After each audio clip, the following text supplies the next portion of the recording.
E para surpresa de 0 pessoas, temos aqui um vídeo do canal Vista Pátria. Inclusive recomendo grandemente que vocês o sigam. O canal é maravilhoso, mostram aí notícias muito importantes sobre o nosso Brasil, tá? É sobre vendas de sentenças. Não estou dizendo que elas ocorreram, estou dizendo que há investigação e existem bastante evidências de que isso acontece há muito tempo, tá? Infelizmente, isso foi descoberto graças ao assassinato de um advogado. Então não posso dizer muita coisa, porque também temo pela minha própria vida, né? Olha só que Brasil democrático que nós temos, né? A gente não pode falar de determinadas pessoas de Supremas Cortes, não pode falar de determinados eventos, não pode falar de determinados assuntos de saúde, porque nós vivemos numa democracia pujante. Então vamos analisar juntos aqui esse vídeo e chegarmos à conclusão também de como a mídia funciona, como eles passam a mensagem e quando eles querem defender alguém, o que eles falam, como eles falam, beleza?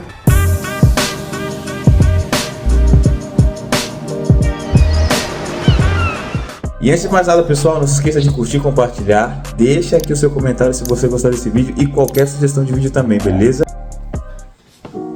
2,7 milhões em dinheiro foi o quanto a Polícia Federal encontrou na casa de um desembargador investigado por venda de decisão judicial.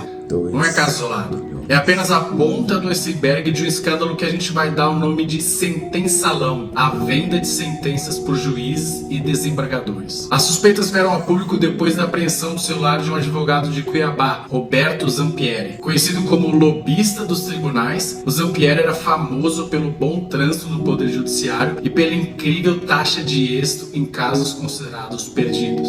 Na verdade, ele operava um esquema que funcionava da seguinte forma. Ele era conhecido como um cara que realmente resolvia casos que já tinham sido dados como perdidos, né? Olha só, você por acaso que mora aí no Brasil, por acaso um dia já pensou que isso era possível?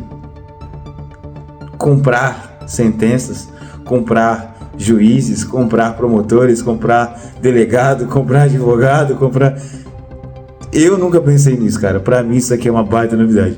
Mas assim, 2,7 milhões em espécie. Em espécie.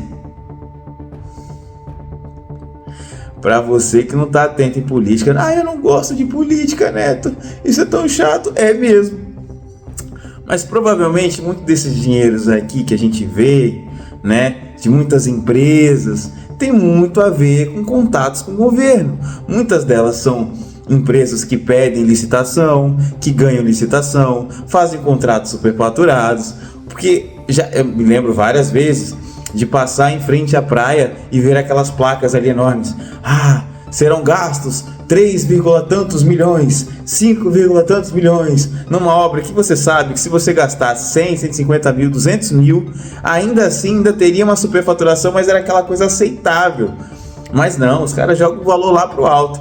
Ou seja, cara, é incrível como o crime acontece na cara do povo e o povo só pensa em futebol, samba e Big Brother. Meu, é por isso que vocês têm um país de merda, cara. Por isso que a gente tem um país de merda. Porque infelizmente o povo não é unido e busca conhecimento para sair disso. Entende? Acha que porque isso acontece com bastante frequência que isso se tornou normal. E não, isso não é o normal. Se tornou normal no Brasil, mas isso não é o normal. A política não é feita para esse tipo de coisa acontecer. Ah, mas isso não está falando de política. Não estamos falando de política ainda. Porque se essa investigação realmente der continuidade, acredito eu que vai ter muita gente, mas muita gente com medo, entendeu? Que está lá na política. Por quê? Quantas pessoas vocês não viram? Esse branco aqui é por causa do sol, tá? Dessa clarão aqui. Quantas pessoas vocês não viram que foram soltas pelo STF? Não tem mais ninguém do mensalão preso. Não estou dizendo que esse negócio aqui tenha caso a ver com o STF. Inclusive, a própria repórter no final do vídeo vai falar sobre isso também. Não é a Suprema Corte do Tribunal Federal, não é. Tá? Não é o Supremo Tribunal Federal. Estamos falando do STJ. Mas que André do Rap foi solto pelo STF. não pode entrar na favela do Rio de Janeiro. Não podia entrar, pelo menos, na favela do Rio de Janeiro para fazer operações policiais na época da pandemia, né? Graças a uma decisão do STF. Tem várias prisões arbitrárias sendo feitas graças a ministros do Supremo Tribunal Federal, pessoas sendo soltas que participaram de vários crimes de corrupção, pessoas da política, pessoas de empresas como JBS, não sei o que, Odebrecht.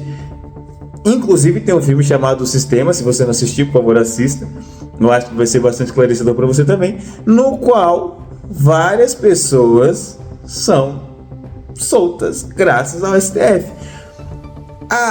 Tem a ver com propina? Não sei, às vezes não, às vezes tem a ver com realmente a prova não ser forte o suficiente para manter as pessoas lá, né?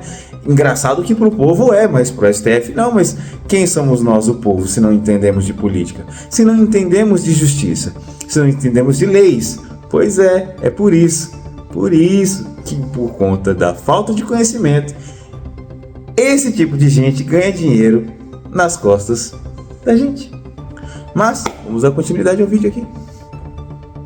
Que funcionava da seguinte forma: Zampieri, o advogado, buscava clientes que tinham interesse em processos que tramitavam no Superior Tribunal de Justiça. Daí os funcionários dos gabinetes dos juízes passariam eventuais minutas de votos para os advogados e lobistas, que por sua vez entrariam em contato com as partes interessadas para negociar. Só uma pergunta: quantas vezes você que está assistindo esse vídeo já ouviu falar na palavra lobista? E quantas vezes essa palavra lobista estava associada a algum tipo de político? Para não dizer no mínimo. Vendas das sentenças. Caso o valor fosse pago, a minuta seria transformada na decisão judicial oficial. Caso contrário, a decisão seria alterada em favor da parte oposta. O esquema funcionou até 2023, porque o Zampieri foi assassinado com 12 tiros na porta do seu escritório. Ao lado do corpo, a polícia encontrou o celular de Zampieri com áudios e documentos que revelavam a existência do esquema. A partir dos diálogos e documentos encontrados, a Polícia Federal começou a investigar o caso. Resultado: 5 desembargadores do Tribunal de Justiça do Mato Grosso do Sul afastados, que terão que usar tornozeleira eletrônica. Eu não vou colocar o nome deles aqui porque eu temo pela minha vida. E sabe o que é pior? Não é caso isolado. Na Bahia, a Polícia Federal identificou o mesmo esquema de uma desembargadora que teria resultado em vantagem devida de 35 milhões. Em 2021... Será que tem no Brasil todo isso? Não sei, parece que sim.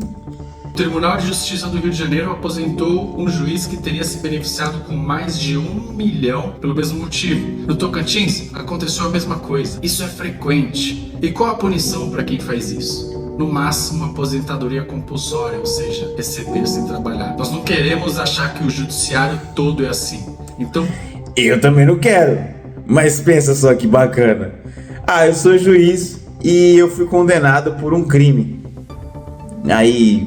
De corrupção. Tá bom. Qual será a sua sentença?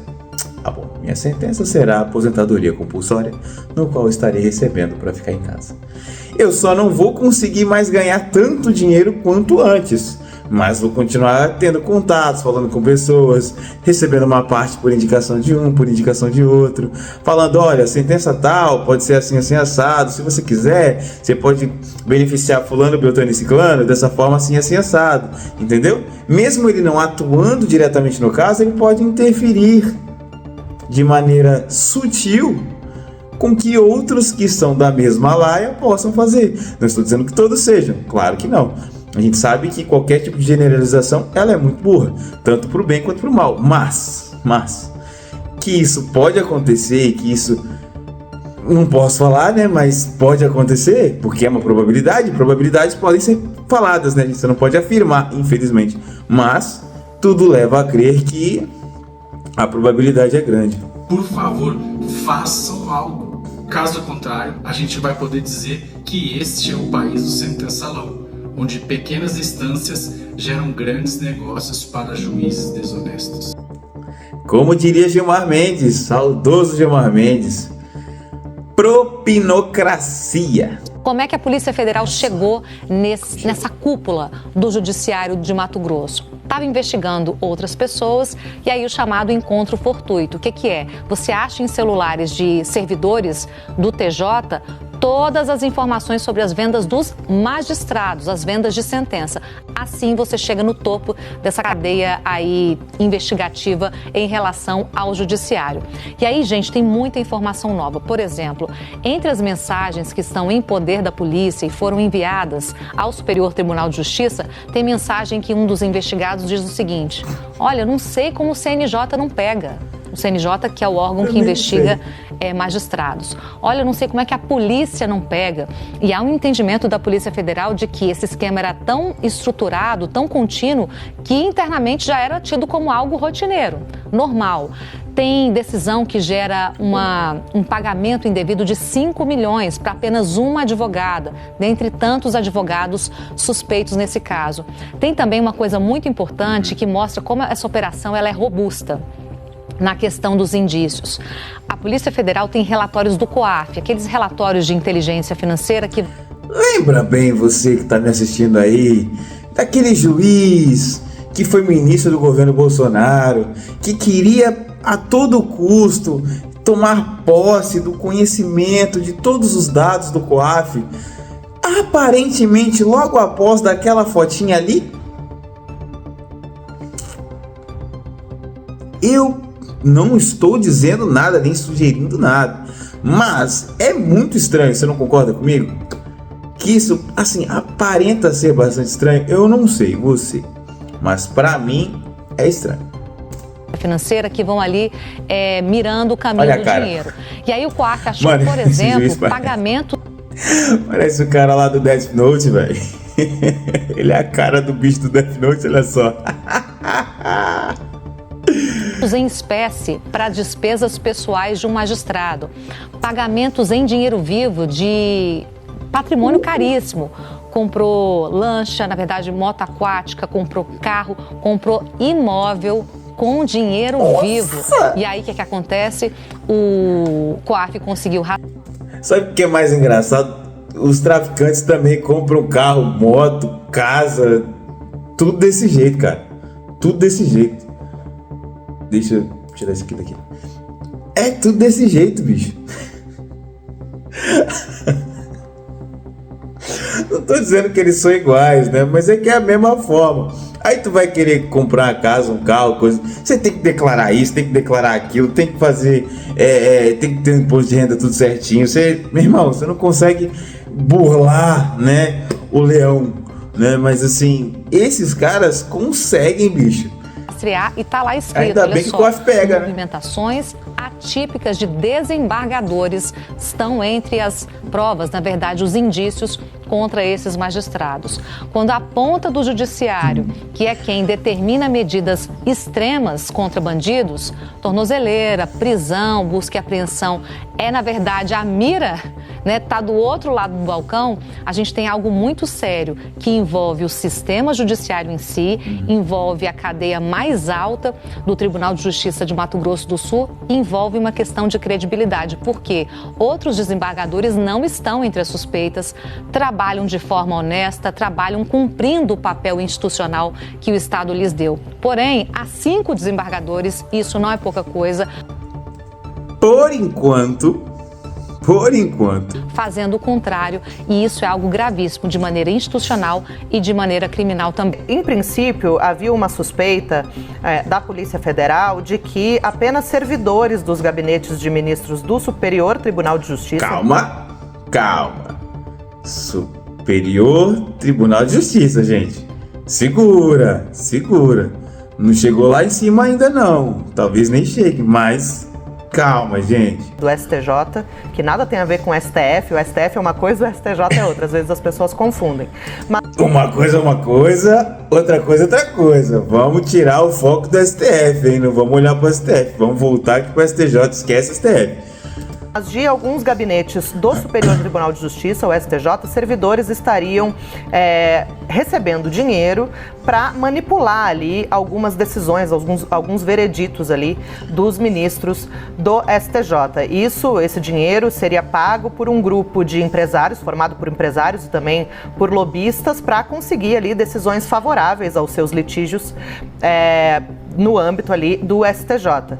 E isso, primeiro se desconfiou que era de fato ali algo que estava restrito aos servidores, aos funcionários, a alguns funcionários desses gabinetes, mas houve um ponto que foi identificado ali pela PF, que foi um relatório do Conselho de Controle de Atividades Financeiras, o COAF, que identificou uma transação suspeita envolvendo um ministro do STJ. A gente ainda não tem os nomes, né, dessas pessoas envolvidas, porque o caso tramita em sigilo, está em segredo de justiça, só que essa citação ao ministro nesse relatório do COAF obrigou, né, exigiu que esses autos fossem encaminhados ao STF, que é o foro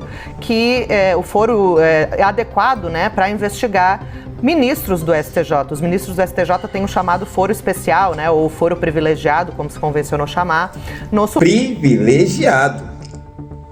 É isso, é o privilégio. Político tem privilégio, juiz tem privilégio. Por isso que esses caras, vivem naquele amor todo. Lembra aquele papo de preservar as instituições? Cuidado com os ataques às instituições. É isso que não pode quebrar, gente. Vocês não podem quebrar essa harmonia entre os poderes, pô. Pô, gente, e eles têm privilégio. Você que paga o dinheiro, o salário deles aí, que trabalha pra cacete, recebe pouco, mas paga muito imposto. Qual que é o seu privilégio, amigo? Acordar cedo, trabalhar muito e se reclamar, esteja preso. Beleza? Então, bora. Supremo. E aí por isso que essa investigação subiu para o STF, foi sorteada e na verdade foi distribuída ao ministro Cristiano Zanin, que vai ser o relator dessa investigação, e foi o ministro Cristiano Zanin que enviou esses autos para a PGR analisar quais serão as próximas providências. Como cabe ali a PGR acusar, né? A gente tinha falado disso anteriormente em relação ao deputado Gustavo Gayer, é o órgão responsável por... Quem é o PGR? Quem indicou o PGR, cara? Será que foi o bandido que foi solto para se tornar presidente? O relator, o cara que vai pegar esse processo, não é justamente o advogado do cara que tava preso, mano? Que é o presidente. Ai, meu Deus, cara. Por realmente tocar essas investigações, tem que haver uma avaliação ali por parte do procurador-geral se de fato os indícios são suficientes contra esse ministro para justificar a permanência desse caso no STF, ou se realmente está tudo ali se encaminhando ou apontando para o envolvimento apenas dos servidores, e aí, diante disso, o caso deveria tramitar na primeira instância. Isso tudo vai ser avaliado pelo procurador-geral.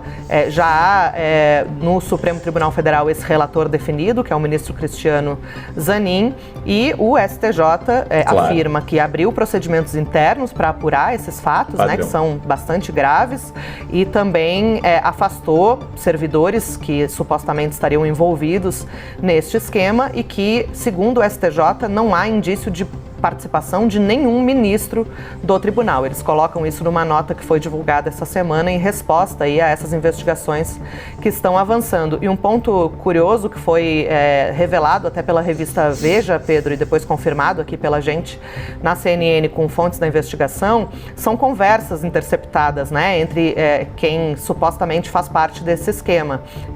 Quando ali estão falando sobre a possível manipulação de sentenças, um interlocutor diz para o outro que até a vírgula ficou igual, né? A vírgula solicitada ali indevidamente acabou, de fato, saindo no despacho, né? Numa decisão ali de um ministro do STJ. É como diz, né? Aquele filme, O Sistema. Ô, Ibrahim, a gente vai sair daqui! Vai todo mundo embora! Foi pro Supremo! Tamo livre! Foi pro Supremo, pessoal!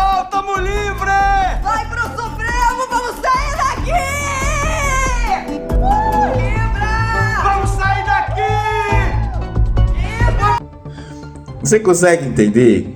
Você consegue entender o quão perigoso, o quão danoso é você não entender de política, cara? Vamos supor o seguinte: você agrediu alguém, só que foi em legítima defesa, tem provas contundentes e tudo mais, e álibis, tem testemunhas, tudo bom.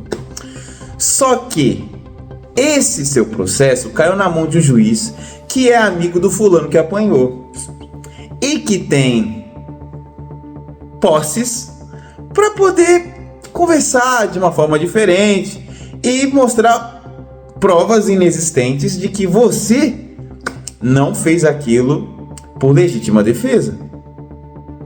E aí? A justiça não tem que ser cega?